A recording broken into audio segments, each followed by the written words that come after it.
राधे राधे दोस्तों, कैसे आप सब। दोस्तों, हमारे YouTube चैनल वास्तु उपाय पर आपका स्वागत है।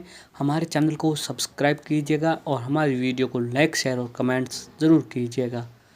दोस्तों, रामायण की बात होती है तो सबसे पहले हम बात करते हैं भगवान राम, सीता, लक्ष्मण, हनुमान और रावण और विभीषण का नाम याद आता है। लेकिन दोस्तों, इस कथा में रावण की पत्नी मंदोदरी के बारे में कोई जिक्र नहीं करता है और ना ही यह जानने की कोशिश करता है कि रावण की मृत्यु के बाद उसकी पत्नी मंदोदरी का क्या हुआ या फिर मंदोदरी आखिर कौन थी।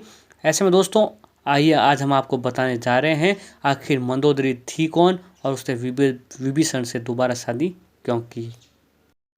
दोस्तों, मथुरा कैसे बनी मंदोदरी। दोस्तों, हमारे पुराणों के मुताबिक एक मधुरा नाम की अप्सरा भगवान शिव से मिलने के लिए कैलाश पर्वत पर गई थी, लेकिन वहां माता पार्वती को ना पाकर वो भगवान शिव को आकर्षित करने की कोशिश करने लगी।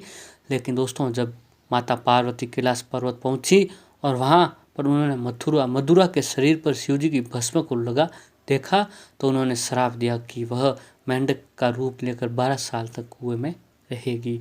12 साल के कठिन तप के बाद जब मथुरा अपने असली रूप में आई तो वह रोने लगी। इस घटना के दौरान कैलाश पर्वत पर असुर राज मायासुर और उनकी पत्नी पुत्री प्राप्ति के लिए घोर तपस्या कर रहे थे।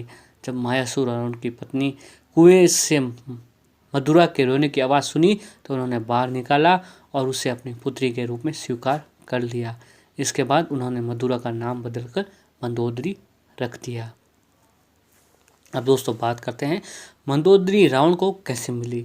एक बार रावण असुर राज मायासुर से मिलने गया था और उसी दौरान उसने मंदोदरी की देखा और मंदोदरी को देखते ही वह उसकी खूबसूरती पर मोहित हो गया, क्योंकि दोस्तों मंदोदरी बहुत ही खूबसूरत थी और अप्सरा थी वो। और मायासुर के सामने मंदोदरी से विवाह करने का प्रस्ताव रखा, लेकिन दोस्तों मायासुर ने रावण के इस प्रस्ताव को ठुकरा दिया। प्रस्ताव ठुकराने जाने के बाद रावण जबरन मंदोदरी को उठा ले गया और मंदोदरी जी भी जाने को तैयार हो गई, क्योंकि वह जानती थी कि रावण बहुत शक्तिशाली राजा हैं और राजा होने के साथ शिव भक्त हैं, तो उसके पिता उसका सामना नहीं कर पाएंगे। फिर दोस्तों, मंदोदरी ने जीवन भर रावण को समझाने की कोशिश की। वह नहीं चाहती थी कि माता सीता रावण के कैद में रहे और अद्भुत रावण की माने तो रावण की मौत के बाद वह बहुत दुखी हो गई थी। तब भगवान राम ने उन्हें समझाया कि वह विश्व विजयी लंकेश की पत्नी थी, उन्हें इस तरह उनकी मौत पर हताश नहीं होना चाहिए। भगवान राम ने लंका के अच्छे भविष्य के लिए उन्हें विभीषण से विवाह करने का सुझाव दिया था।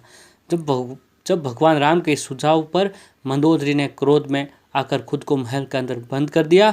जब भगवान राम माता सीता और हनुमान के साथ अयोध्या आने वाले थे तो उन्होंने एक बार फिर से उसे समझाने का प्रयास किया। कई दिनों तक खुद को कैद में रखने के बाद मंदोदरी ने भगवान राम के सुझाव को मानने में ही अपनी भलाई समझी और लंका के उज्जवल भविष्य के लिए उन्हें हारकर विभीषण से शादी करनी पड़ी। तो दोस्तों, इस प्रकार मंदोदरी ने दूसरा विवाह किया था। भगवान श्री राम के कहने पर विभीषण से दूसरा विवाह किया था।